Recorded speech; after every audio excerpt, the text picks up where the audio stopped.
নমস্কার বন্ধুরা, আজ আমরা যাচ্ছি ব্যান্ডেল, যেখানে ইতিহাস কথা বলে আর আধ্যাত্মিকতা ছুঁয়ে যায় হৃদয়কে। হাওড়া থেকে ট্রেনে ব্যান্ডেল, তারপরে মাত্র 20 টাকায় অটো অথবা টোটোয় ঘুরে দেখা চার রত্ন। ঐতিহ্যের ব্যান্ডেল চার্চ, স্থাপত্যের ইমামবাড়া, রহস্যময় হংসেশ্বরী মন্দির ও শান্তিময় লাহিড়ির বাবা আশ্রম। একই দিনে অনুভব করুন বাংলার গৌরব, ঐতিহ্য ও আধ্যাত্মিকতার অনন্য অসাধারণ যাত্রা।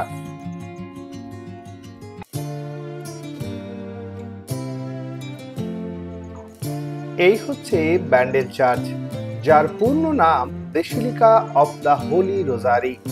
এটি 1599 সালে পর্তুগিজরা নির্মাণ করেন। 1632 সালে ধ্বংস হলেও 1660 সালে এটি পুনর্নির্মিত হয়। এর ঐতিহাসিক ও ধর্মীয় গুরুত্বের জন্য 1988 সালে দ্বিতীয় পোপ জন পল এই চার্চকে মাইনর বেসিলিকা হিসাবে স্বীকৃতি দেন। আজকের দিনে ব্যান্ডেল চার্চ বিশ্বাস, ঐতিহ্য ও স্থিতিশীলতার প্রতীক হিসাবে দাঁড়িয়ে আছে।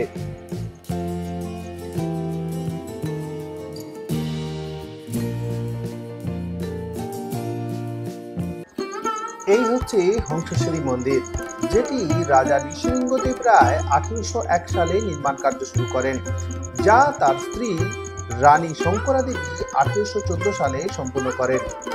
মন্দিরের পদ্মকুড়ির আকৃতির 13টি মিনার রয়েছে, যা মানবদেহে ইরা, পিংলা ও সুষমা নারীর প্রতীক।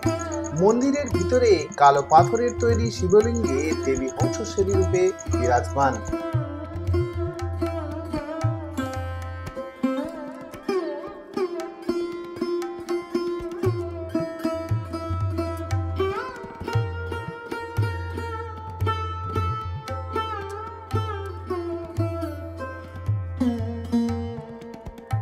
আমরা হংসেশ্বরী মন্দির থেকে চলে এলাম চুঁচুড়ার ইমামবাড়ায়। এই ইমামবাড়াটি 1806 সালে সমাজসেবক হাজী মোহাম্মদ মহসিন নির্মাণ করেন। এটি বাংলার অন্যতম বৃহত্তম ইমামবাড়া এবং শিয়া সম্প্রদায়ের ধর্মীয় কেন্দ্র। এর বিশাল দরজা, উঁচু মিনার ও ঘড়িঘর স্থাপত্যের অনন্য নিদর্শন। মহসিন সাহেবের দাতব্য মহসিন ফান্ড আজও সমাজ কল্যাণে কার্যকর। ইমামবাড়ার মানবতা, ঐতিহ্য ও দানশীলতার প্রতীক।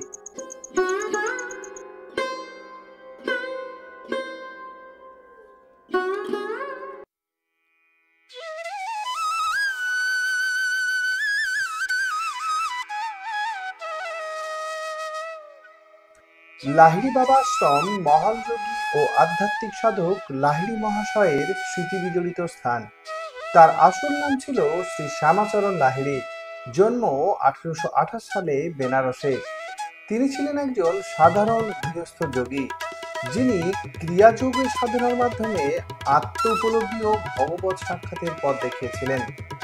আমার এই চ্যানেল ভালো লাগলে প্লিজ লাইক, শেয়ার এবং সাবস্ক্রাইব করবেন এবং মূল্যবান কমেন্ট ও মতামত জানাতে ভুলবেন না।